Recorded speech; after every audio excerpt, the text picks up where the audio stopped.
Oke, Assalamualaikum warahmatullahi wabarakatuh. Terima kasih waktunya teman-teman sekalian. Hari ini sebenarnya saya mendapatkan kesempatan untuk mengimbaskan tentang budaya positif, karena ini salah satu amanah yang harus disampaikan di CGP angkatan sebelum-sebelumnya juga termasuk angkatan saya.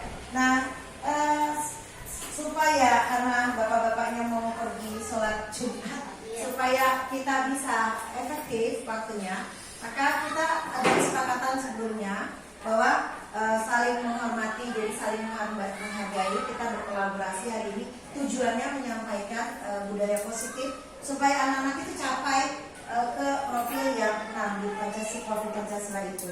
Kemudian gua boleh bertanya apa saja. Kemudian mengikuti kegiatan dengan gembira ria. Nah, ini kayaknya mungkin semua orang bisa itu ya, bisa menyimpulkan sendiri. Tujuannya kita mendapatkan pemahaman baru tentang budaya positif. Apa sih itu sebenarnya budaya positif? Kemudian memahami peran guru dalam menerapkan disiplin positif. Nah, langsung aja. Sekarang ada permainan, setuju atau tidak setuju? Kira-kira hukuman dapat mendisiplinkan anak. Setuju nggak nih? Tidak. Kemudian pemberian hukuman dengan hal positif seperti membaca, menyapu, mengepel, mengitari lapangan, itu kira-kira meningkatkan disiplin nggak? Enggak, kurang efektif. Memberi penghargaan dapat meningkatkan atau membuat orang senang belajar. Kira-kira benar apa enggak? Nah, oke, kita lihat jawabannya ya. Selanjutnya, apakah benar untuk jawab? Nah, ini sebenarnya ada filsuf PHD yang menyatakan bahwa kita tuh guru bukan sekadar mengajar atau mendidik, tapi katanya ngerapiin sebelah-sebelahnya. Jadi seperti petani, bukan sekadar menanam, memberi pupuk, tapi juga dia mengambil gulma, kemudian menghilangkan hama dan segalanya. Jadi kita itu kerjanya benar kayak babysitter, tapi itu kata kasarnya ya. Jadi bukan sekadar mendidik anak atau mengajar, tapi memberikan mereka sesuatu yang belum pernah mereka rasakan sebelumnya di rumah. Jadi kita benar-benar merangkul anak sehingga dia mencapai apa yang dimilikinya atau potensinya. Nah, itu filsafatnya KHD, sehingga kita bisa mencapai kepada kebahagiaan mereka, katanya kan, keselamatan dan kebahagiaan. Apa sih yang akan saya sampaikan pada hari ini, dan maksudnya bukan saya lebih bisa, tapi mungkin ibu juga lebih tahu dari saya. Cuma saya sudah mendapatkan tentang disiplin positif, kemudian teori motivasi, hukuman, penghargaan, restitusi, atau sidik dan restitusi, keyakinan kelas, kebutuhan dasar manusia, kemudian 5 posisi kontrol guru, kemudian segitiga restitusi itu. Apa saja yang dimaksud dengan hal-hal ini? Nah, ini ada permainan. Kira-kira kalau Bu Rita lagi ngempel, terus Bu Widi minta Bu Rita buka kepelannya, gimana caranya? Bu Rita sama Bu Rita nggak masuk video. Kira-kira gimana caranya? Bujuk apa menghardik? Apa dikelitikin? Apa gimana coba? Siapa yang bisa jawab? Tinggal ngomong apa? Buka. Berarti itu belum tentu Bu Rita mau buka. Coba dijawab. Karena nggak bisu kan? Bujuk. Apa lagi? Dikasih sesuatu. Nah, itu punish and reward. Terus diapain? Nah, sebenarnya kita itu selama ini harus merubah, berangkat gitu dari stimulasi yang tadi itu dibujuk, dihardik, diapain, kepada teori kontrol. Apa itu teori kontrol? Sebenarnya guru nggak bisa mengontrol murid. Siapapun nggak bisa mengontrol murid. Bahkan kita nggak bisa mengontrol suami kita. Suami kita nggak bisa mengontrol kita. Ya kan? Karena kontrol itu datangnya dari diri kita sendiri. Bunita belum tentu mau buka. Kalau dia mau buka, itu kemauan dia sendiri, ya kan Bunita? Iya betul. Jadi betul ini ilusi ini, makanya begitu saya dapat, iya selama ini kita malah praktek ternyata maksain balas murid, ya sih. Nah, ternyata ilusi itu bagi orang dewasa sepertinya kita bisa maksain ya anak kecil untuk melakukan sesuatu. Enggak, bahkan tidak sama sekali, karena udah ada teori baru mengatakan bahwa, nah ini mungkin udah pernah ya yang CGP sebelumnya udah pernah. Iya. Next. Nah, ini dia nih. Kita mencoba mengubah orang lain. Bohong, nggak ada tuh. Kita berperilaku buruk sebagai suatu keburukan. Misalnya gini, tadi kan si Enoa berantem sama Aska. Sebenarnya Enoa itu bukan buruk. Dia itu membela dirinya. Ada tujuannya. Untuk apa dia membela dirinya? Ternyata ada 5 tujuan manusia. Tujuan dasar manusia gitu. Kita semua punya 5 tujuan dasar manusia. Contoh lain, anak ini coret-coret dinding. Kita lihat kan dia nakal, dia coret-coret, bersihin, hukum gitu. Padahal enggak, bagi dia itu seni. Katanya dia seniman gitu. Nah itu ada tujuannya. Tujuannya bisa jadi dia untuk menyenangkan dirinya atau ingin dipuji. Nah itu, saya bisa mengontrol orang enggak? Zaman dulu saya bisa mengontrol orang lain, guru-guru pada kayak gitu kan? Enggak, udah digeser semua. Teori kontrol sekarang namanya kita tidak bisa mengontrol anak-anak. Ya nggak sih Bu? Nah, jadi Anda tidak bisa mengontrol murid. Kita termasuk semua. Kolaborasi dan konsensus menciptakan pilihan-pilihan. Jadi kita tuh bikin keyakinan. Apakah mereka mau merubah dirinya sendiri? Jadi namanya win-win solution. Kalau dulu kan model berpikir menang. Pokoknya guru harus menang, dia kalah gitu nggak sih? Betul nggak? Ya dulu tuh otoriter. Nah ini karena operator diri sendiri nggak ada. Kalau di sekolah lain ini ada ini nih. Ada apa? Saya ke Bu Lili, saya masuk ke itu nggak? Ke videonya. Kelihatannya? Ya. Jadi katanya kita sendiri yang bisa mengontrol untuk membuka atau menutup tangan kita sendiri. Jadi bukan boneka aja, termasuk semua orang. Dia yang kepengen sendiri membukanya, bukan dibujuk, bukan dihardik, bukan diberi hadiah, diberi emas berkilo-kilo, enggak. Tapi apa? Dia sendiri yang mau membuka. Kemudian kenapa saya buru-buru, takut yang cowok-cowok mau sholat Jumat. Jadi takutnya nanti kayak ini juga 8 menit lagi. Oh ya Allah. Kira-kira ada nggak yang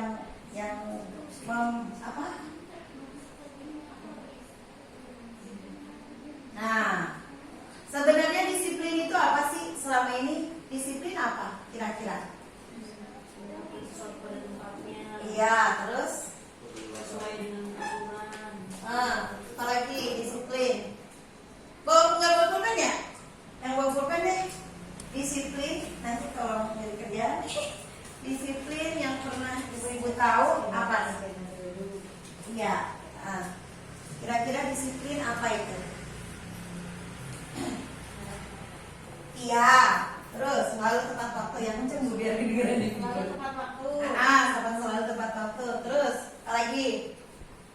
Disiplin itu kita dari dulu menganggapnya hukuman ya. Hukuman buat anak, mendisiplinkan gitu. Sebenarnya disiplin itu bukan hukuman, tapi disiplin kemampuan seseorang untuk belajar. Jadi Diana Gosen, seorang penulis buku di sini ini, ternyata teorinya diambil dari buku William Glasser, Diana Gosen, banyak banget ilmuwan-ilmuwan yang buku-bukunya itu diterap-terapin. Makanya suatu saat setiap guru akan CGP pada waktunya. Karena ini semua mendasari kita untuk mengajar. Jadi disiplin itu sebenarnya bukan menghukum. Disiplin itu memerintahkan diri sendiri untuk mengontrol, menguasai diri. Saya nggak baca, pokoknya disiplin itu adalah kemampuan seseorang anak atau orang lain untuk belajar. Udah itu aja. Nah sekarang teori motivasi manusia. Ada motivasi eksternal, ada motivasi internal. Nah yang mana yang lebih kuat antara eksternal sama internal? Kira-kira menurut ibu-ibu yang mana yang lebih kuat? Internal. Kenapa internal? Kenapa internal? Yang tadi hubungannya sama teori mengepal tangan. Karena Jadi kontrolnya kita dia. yang membuka diri kita sendiri. Dari luar pasti ada hubungannya dengan ketidaknyamanan. Misalnya kalau kita nggak datang tepat waktu nggak enak, nanti ngajarnya jadi tambah ngaco atau gak enak sama orang lain. Terus kalau mendapatkan imbalan, nanti kalau kita tepat waktu gajinya nggak dipotong, nanti kan itu termasuk punishment reward ya. Terus ada lagi, ternyata itu semua nggak ada gunanya kalau kita sudah meyakini sebagai menghargai diri. Jadi diri kita ini kita hargai dengan kedisiplinan. Apa artinya, maka saya kayaknya pengen jadi orang yang tepat waktu deh, supaya menghindar semua permasalahan yang domino gitu ya. Ya nggak sih, coba kalau kita lagi terlambat nih, anak-anak gimana? Aura-auran kan istilahnya ya, kemana-mana gitu. Terus udah kemana-mana berantem, udah berantem mereka jadi gak disiplin. Itu saja itu efek domino. Nah ini yang menyatakan bahwa teori motivasi manusia itu ternyata berhubungan dengan kedisiplinan atau budaya positif nantinya. Apa itu keyakinan kelas? Waktu bikin MPLS, Bu Lidi kan pernah bilang, kita bikin ini ya, peraturan tata tertib. Terus saya bilang, ya oke, peraturan ada, tapi di dalam hierarki budaya positif peraturan ada di dalam sekali. Jadi peraturan dulu, habis peraturan kita maknai sebagai suatu keyakinan. Contohnya gini nih, pakai masker. Pakai masker itu peraturan, keyakinannya apa? Ada yang tahu nggak Bapak Ibu? Pakai masker. Iya, safety. Yaitu keamanan dan keselamatan. Terus datang tepat waktu itu suatu peraturan. Keyakinannya apa? Keyakinannya Biar tadi hukum. biar nggak dihukum boleh, apalagi keyakinannya tidak mengganggu kegiatan yang lain. Jadi saling menghormati, datang tepat waktu juga saling menghormati. Nah, keyakinan kelas, hukuman dan penghargaan itu dirangkum sebagai tahapan-tahapan untuk menjadikan budaya di sekolah sebagai suatu kebiasaan. Jadi sebenarnya kita itu mulai kayak merintis gitu, merintis sedikit demi sedikit. Jangan lagi ada kayak kemarin-kemarin maksain anak begini gitu. Tapi enggak, jadi diambil dari dalam dirinya sendiri. Kenapa kita bisa ngambil dari dalam diri sendiri? Nanti ada namanya segitiga restitusi dan 5 posisi kontrol. Nah ini nih hierarkinya. Jadi kita bikin peraturan keras, kemudian keyakinan diajak anak-anak untuk meyakinkan kalau peraturan keras itu berasal dari diri kalian dan harus diyakini. Kemudian kalau semua 12 kelas udah melakukan keyakinan kelas, maka lingkungannya menjadi positif. Nggak ada lagi tuh sampah bekas momogi di mana-mana terus kita buangin gitu. Nggak ada lagi. Kemudian nggak ada lagi orang berkata kalimat-kalimat ragunan masuk ke kelas karena dia udah meyakinkan sesuatu yang positif. Lalu ada lagi peraturan.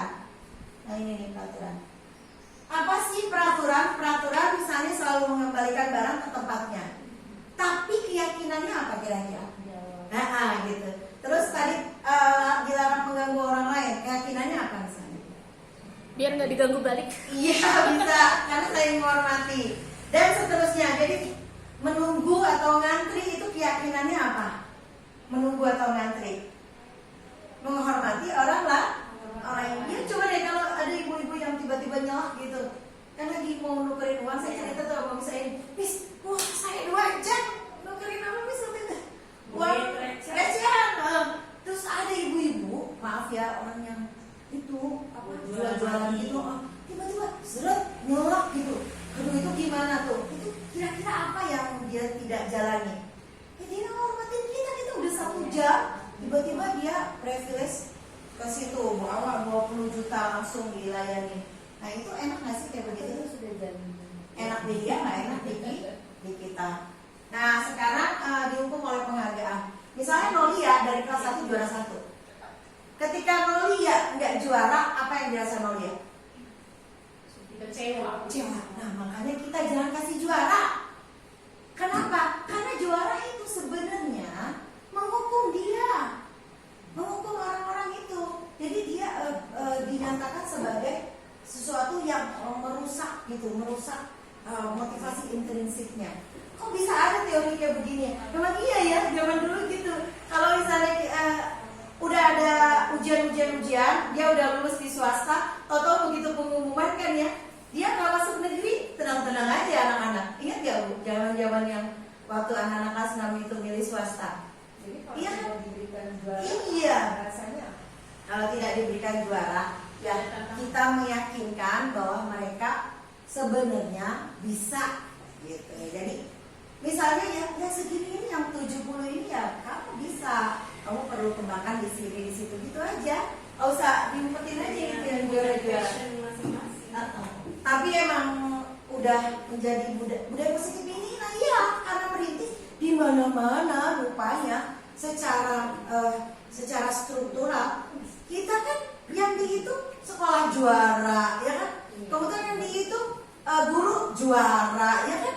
Apa-apa juara. Jadi sebenarnya gini nih, ya utopia juga ya, bisa nggak ya orang di lingkungan kita pilih yang juara-juara, masa kita anak-anak gak dijuarain? Penghargaan menguatkan kreativitas, betul. Penghargaan mengurangi motivasi intrinsik, betul. Kemudian ini tindakan guru. Kira-kira mencatat 100 kali itu termasuk konsekuensi atau hukuman? Hukuman. Kenapa hukuman? Karena dia nggak tahu dia disuruh nyatet 100 kali untuk apa, dan seterusnya ya. Lari mengelilingi lapangan karena terlambat 10 menit untuk pelajaran PJOK. Kenapa dia bukan hukuman disebutnya? Kenapa disebutkan konsekuensi? Karena dia pelajaran PJOK.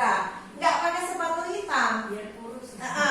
Tidak pakai sepatu hitam, disuruh mengenakan sepatu sehari, tidak mengenakan sepatu seharian misalnya gara-gara nggak pakai sepatu hitam. Nah itu hukuman.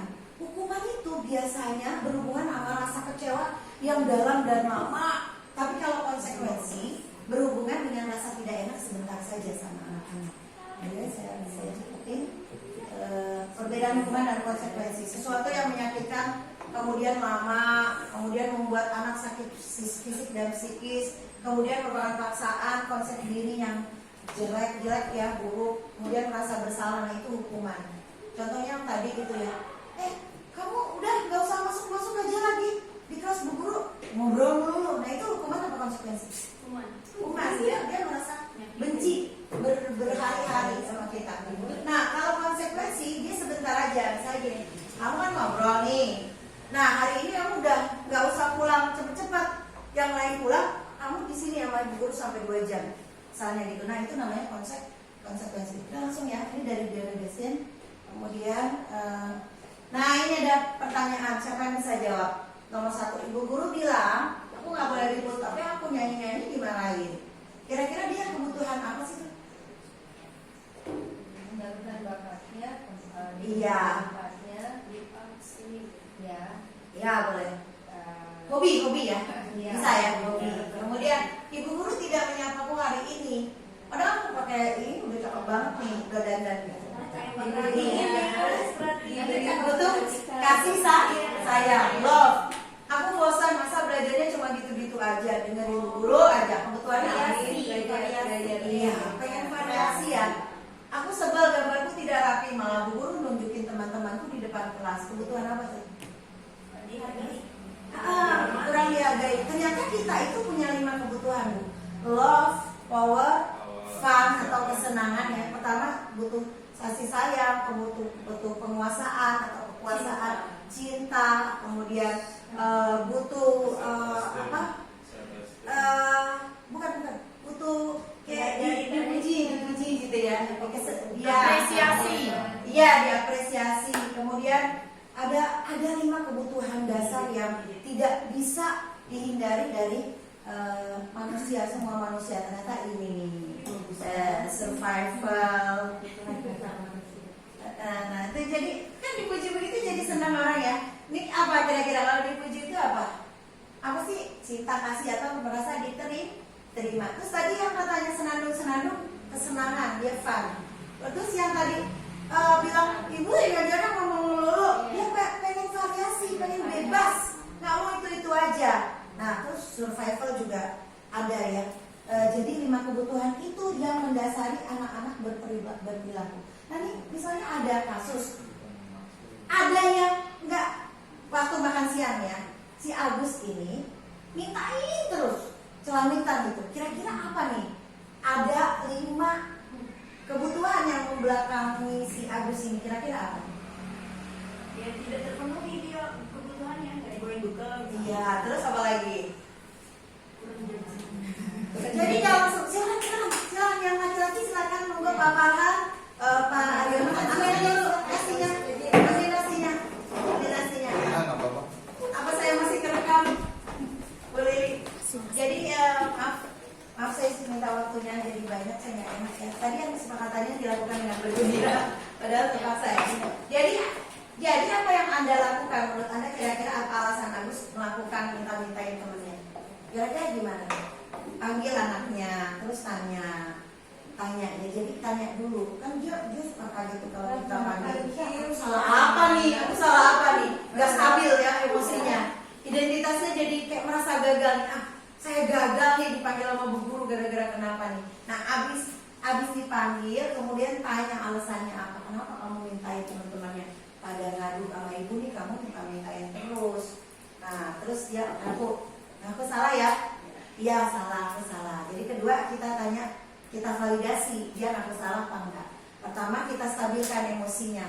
Ya boleh. Ibu juga pernah minta-minta makanannya Bu Widi misalnya. Ibu pernah minta-minta makanannya Bu Yenti misalnya. Berarti kan nggak semua orang yang nggak selalu nggak minta. Pasti ada yang suka minta-minta. Jadi itu menstabilkan emosinya yang pertama. Kedua, memvalidasi kesalahannya. Kamu salah apa benar kira-kira? Kalau tadi salah Bu. Nah kalau udah tahu salah, baru keyakinan kita apa? Kesepakatan di kelas. Nah kan waktu itu kita baru-baru masuk bikin kesepakatan. Oh nggak boleh mengganggu orang yang lagi makan, nggak boleh minta-mintain, saling berbagi misalnya kayak gitu. Nah kita kembalikan. Kalau ketika dia udah mengaku salah, maka kita kembalikan ke keyakinan kelas apa yang harus dilakukan yang sebenarnya. Kayak gitu. Jadi ini yang nanti yang harus dibiasakan. 5 posisi kontrol. Ini udah mau terakhir nih. Kita sebagai guru bisa menjadi orang yang menghukum, bisa menjadi orang pembuat rasa bersalah, bisa menjadi orang yang memantau, bisa menjadi seolah-olah teman gitu ya. Bu ini. Nah terus berubah gitu kayak teman gitu. Bisa terakhir menjadi manajer. Yang mana kira-kira yang ibu pernah jadikan diri ibu sebagai posisi pengontrol ini? Berharapnya sahabat, tapi kayaknya semuanya masuk. Cita-citanya manajer. Yang benar manajer. Katanya sih yang benar manajer. Karena ada keburukan-keburukannya. Jadi kaitannya dengan hasilnya, kalau kita jadi teman terus, anak itu ketika kita nggak ada, ketika kita nggak berteman lagi sama dia kecewa berat karena ketergantungan. Nah, waktu kita menghukum, zaman dulu kan kita menghukum dulu gitu ya. Ayo tulis 10 lembar gitu. Gara-gara dia mencuri atau ngatain temennya apa. Nah, hasilnya dia memberontak kalau menghukum. Kalau kita, kamu gimana sih? Ibu udah capek-capek ngajarin kamu masih gitu aja. Nah, itu namanya bikin dia ini merasa bersalah. Kenapa ibu ngomong gitu ya? Aku jadi merasa bersalah deh. Nah, ini menyembunyikan atau menyangkal sesuatu. Aku nggak gitu deh, nggak dibilangin kayak ibu kayak gitu. Kemudian kalau pemantau misalnya posisinya gini, kamu kalau nggak ngerjain ini, kira-kira nanti apa yang terjadi? Nah itu pemantau. Jadi gurunya ngomong begitu. Ternyata hasilnya bagi si anak rada-rada bagus sih. Bila diawasi dia benar, kalau nggak diawasi dia nggak benar. Nah ketika jadi manajer, kata Bu Yanti jadi manajer benar. Manajer itu gimana caranya? Satu, dia ditanya, kamu tuh ke sekolah mau ngapain? Kira-kira apa sih pekerjaan yang harus kamu lakukan di sekolah? Apa jajan, apa berantem, apa main bola? Gitu ditanya dulu keyakinannya. Baru dia bilang, aku tuh kalau di rumah sepi, gak ada orang, jadi mendingan sekolah. Nah itu kan udah ketahuan motivasinya dilurusin ke keyakinan yang benar. Baru deh nguatin pribadinya. Jadi posisi kita nih ada 5. Yang selama ini kita kerjakan, ngaku deh Bu, saya aja kebanyakan menghukum sama membuat orang bersalah.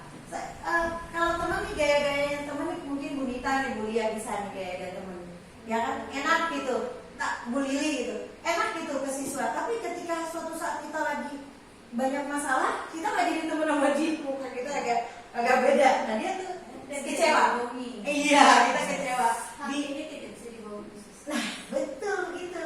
Jadi saya nggak bisa tuh jadi kayak temen sama anak-anak muda tuh nggak bisa dikejar-kejar sama murid, nggak mungkin saya. Mungkin Bu Nita, ya Bu Lia, ya Bu siapa di Bu Yanti bisa lah dikasih teman, tapi ada buruknya juga. Akhirnya kita harus menjadi pemantau dan manajer. Saya bukannya yang paling bisa ya, nanti kita juga akhirnya semua jadi CGP deh. Maksud saya kayak gitu kan dulu pernah ya. Nah pernyataan saya kecewa sekali dengan kamu.